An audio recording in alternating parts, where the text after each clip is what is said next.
8 one-bay records, broken in a single game, by a player who spent 298 days wondering if she'd ever feel this way again. The Indiana Fever lost the game, but what Caitlin Clark just told the entire league, every coach, every front office, and every competitor watching that box score from home is something no final score can take away. Welcome back, number 22, and welcome to what may be the most significant regular season debut in the history of this league. This is not a highlight recap. Your timeline is already full of them. What you're going to get here is the full picture. The 8 records and what they mean at the all-time historical level, and the uncomfortable truth hiding underneath the celebration that Indiana's coaching staff needs to address before this season gets away from them. Because those two stories cannot be separated. Not if you're being honest about where this team actually stands. If that's the kind of analysis you came for, hit that like button right now. This one is for the people who want the real conversation. 298 days. Let's start there, because that number is the structural foundation of everything that happened on opening night 2026. And for a competitor wired the way she is, someone who has described basketball not simply as her profession, but as the core of her identity. Watching the Indiana Fever play game after game from the sideline was its own kind of psychological endurance test. She was in the building every night. She was vocal about cheering her teammates on, but she also gave reporters a line that strips away every diplomatic framing about how that year felt. I was excited for my teammates, 100%. I was their biggest fan, but it's not the same. It just isn't. That is not bitterness. That is honesty from someone who understood exactly what she was missing and refused to pretend otherwise. And it tells you everything about the depth of the hunger that had been building since July of 2025. The recovery itself was long and deliberate. When she finally returned to live basketball in March of 2026, it was at the FIBA qualifying tournament in Puerto Rico, a stage that carries different stakes than a regular season game, but enough stakes to answer the questions that matter. She didn't just play in Puerto Rico, she dominated it, walking away with tournament MVP honors and putting the doubt about her recovery to rest in the clearest possible terms. But Clark herself was careful to separate that experience from what opening night in Indianapolis actually represents. Playing for the Fever in front of the home crowd gives you a different juice inside your body, she told reporters before the game.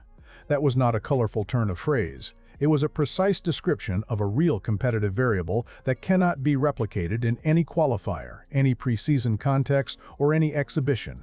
Here is what does not get enough attention in the typical coverage of Clark's return. The stakes on opening night were not just personal. They were institutional. The NBC broadcast deal that repositioned women's basketball as prime-time programming in this country.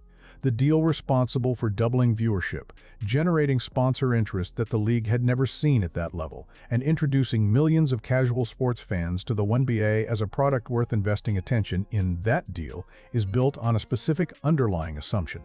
That assumption is Caitlin Clark playing basketball. Every game she misses is not just a loss for the Indiana Fever. It is a structural revenue event that ripples across franchise valuations, broadcast ratings, and the ongoing negotiation landscape for the next media deal. Front offices from Seattle to Connecticut were watching injury updates during her recovery with the same anxiety as Fever season ticket holders. Her return to the floor is not good for Indiana alone. It is a structural support beam for the entire league's growth cycle right now. So when she walked into Gamebridge Fieldhouse on opening night, she was carrying something larger than a comeback narrative. She was carrying the weight of an institution that needed her back. Pre-game, observers at the shoot-around noticed something the broadcast cameras did not make a centerpiece. Her hands were not entirely steady. She had told reporters she was way more excited than nervous, and she believed it, but her body was communicating something more complex beneath the surface. Alce Clark actually told reporters afterward that she had missed the butterflies. "I love that feeling," she said. "That means you're ready." When someone who has hit game winners in front of 20,000 people tells you she was nervous, you do not dismiss it. You pay attention to what that admission reveals about the actual weight of the moment. The early game belonged to Dallas. What kept Indiana from falling out of it in the first half was not Clark finding her footing. It was Kelsey Mitchell deciding from the opening tip that she was not waiting for the night to come to her. She was going to create it. By the time her performance was complete, Mitchell had posted 30 points on the Dallas defense, and that number is not simply a big individual game. It broke the Indiana Fever franchise record for most points scored by any player in a season opener, a record that had been sitting untouched for years, dismantled on a night when Mitchell's role was to hold the rope while the franchise cornerstone rediscovered her rhythm. Aliyah Boston was operating in a completely different register. Playing only 26 minutes, she put up 23 points while creating transition mismatches that Dallas simply could not contain. Analysts were placing her name in all one-bay conversations before the season was 48 hours old. 23 points in 26 minutes, while simultaneously generating problems in transition, is the kind of stat line that makes opposing coaching staffs rewatch film the next morning, looking for answers. Then, there was the quiet performance that most coverage buried under the headline numbers. Sophomore Michaela Timpson went 5-for-6 from the field for 11 points in 19 minutes off the bench. With Monique Billings unavailable, Indiana needed someone from the second unit to step up and prevent the depth question from becoming a scoreboard problem. Timpson answered that challenge in the most pressure-laden environment of her young career, a packed Gainbridge Fieldhouse, Clark's return, a nationally watched game, and she did not blink. Because that pass does not come from practice reps or defensive scouting. It comes from feel, from the kind of instinctive spatial awareness that 298 days of sitting on the sideline simply cannot diminish. Her vision did not leave during the absence. It was waiting for the right floor to express itself on.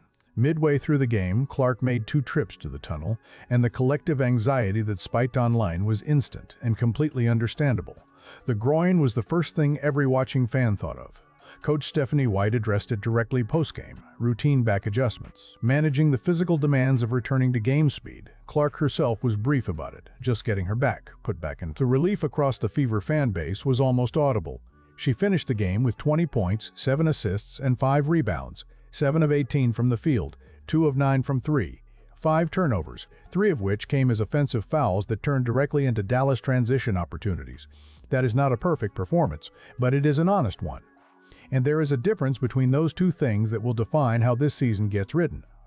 Before we get into exactly what 8 one-bay records in a single game represents at the historical level and why record number 4 is the one that quietly reshapes the all-time conversation about this player's legacy, drop a comment right now and tell me which of these milestones hits the hardest for you, because I have a feeling most of you have not fully processed what that 4th record means. Stay with us. Let's lay the 8 records out properly, because the way most coverage is presenting them does not give you the full picture of what they represent against the backdrop of this league's entire history.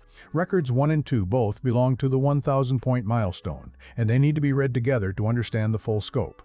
Clark became the fastest point guard in one-bay history to reach 1,000 career points, accomplishing it in 54 games, but she also sits as the 6th fastest player in league history to reach that threshold, across every position ever played at this level. She is not simply rewriting the point guard record book. She is sitting in a tier with the most prolific scorers this sport has ever produced, regardless of where they played on the floor or what era they competed in. Record 3 is where the historical significance sharpens into something genuinely rare. Getting to 1,000 career points is impressive on its own. Getting there while simultaneously accumulating 250 career rebounds and 250 career assists requires a level of multi-dimensional production that most guards in this league never even approach. Clark reached all 3 thresholds in 54 games, and in doing so, she broke a record held by Diana Taurasi, who needed 62 games to reach that same combination. 8 fewer games, against a player who is widely considered one of the greatest to have ever competed at this level in any era, at any position. The comparison is not high. It is a documented statistical fact sitting in the official one-bay record books. Record 4 may be the one that ages best across the arc of a long career, and it is the record most coverage is treating as a footnote.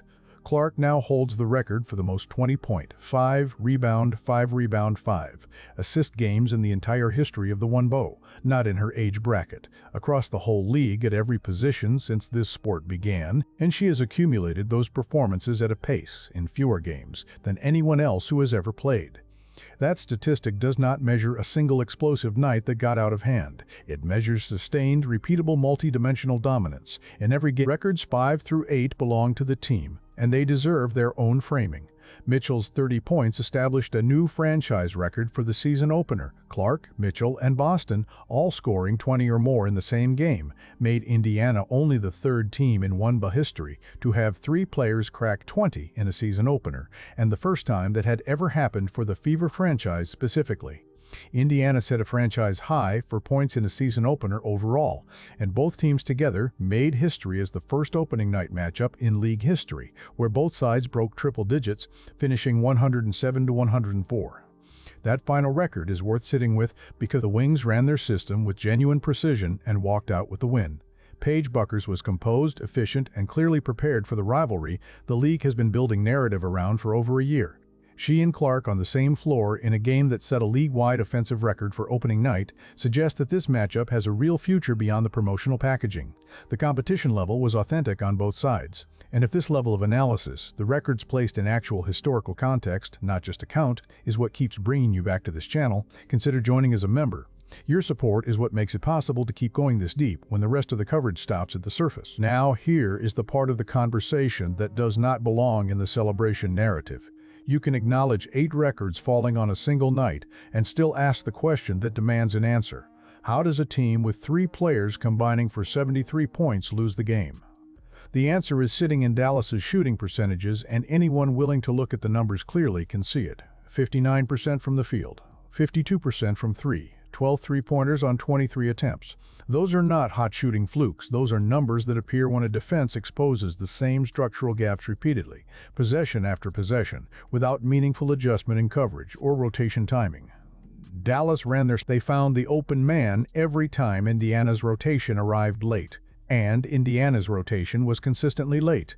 Not in one difficult stretch, not in one quarter, but as a persistent pattern across 40 minutes of basketball. Monique Billings being unavailable carries more weight here than most post-game coverage acknowledged. Billings provides defensive rebounding and interior presence that fundamentally changes the geometry of Indiana's defensive shell. Without that anchor, every coverage assignment carries more individual risk. Every help rotation has a thinner margin for timing error. Dallas understood this before tip-off, and their role players, Odyssey Sims, Jessica Shepard, and Alana Smith, all contributed ball movement that prevented Indiana from loading its defensive attention on any single threat. The wings kept moving, kept finding the open man, and kept Indiana's defense guessing all night long, especially alongside an efficient primary scorer in Bueckers who does not need to force anything when her teammates are generating clean looks.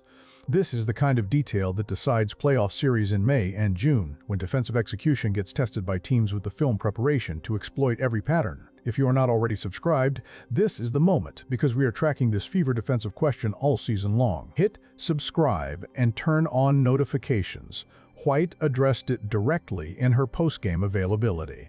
Her message was unambiguous. Indiana cannot build a championship identity around trying to outscore every opponent. The offensive ceiling on this roster is genuinely historic, but talent on one end of the floor does not automatically translate to execution on the other end, and the results from Game 1 made that gap explicit in the final score. Consider the specific Clark contribution to the turnover problem. 5 turnovers on opening night, 3 of which came as offensive fouls that converted directly into live ball Dallas transition. The offensive fouls are a correctable problem, but they are not correctable by default. They require deliberate adjustment in how she reads traffic in the paint, particularly when the defense is anticipating her move to the basket and setting up for the charge. The pattern was visible enough on film that Dallas may look to generate it again in a potential rematch. The deeper structural issue is about chemistry under defensive pressure, and it is a challenge that cannot be shortcutted.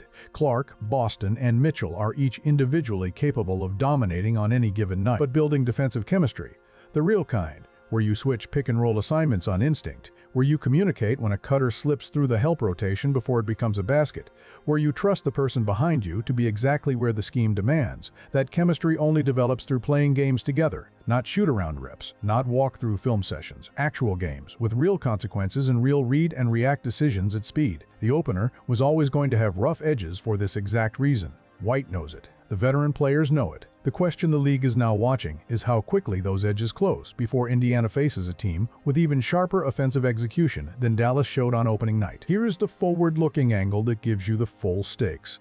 Clark is 54 games into her one-book career and already passed Diana Taurasi's milestone markers. The conversation about where she ultimately sits in the all-time canon of this sport is no longer a projection.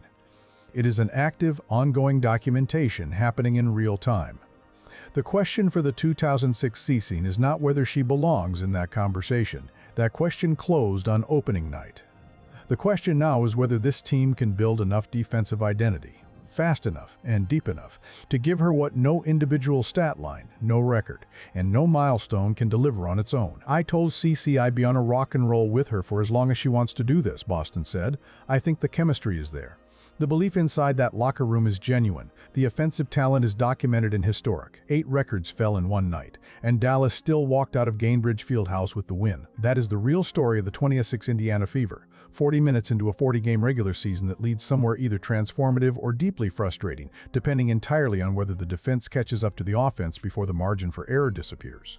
We are going to be here for every chapter of it. If you are not subscribed, hit that button right now and turn on all notifications. Our next video is going to break down what Indiana's defensive film from opening night reveals about the specific rotational adjustments White needs to prioritize before this roster faces a team with the offensive discipline to exploit those gaps at full force. The details in that film are telling a very specific story. You do not want to miss it. We will see you there.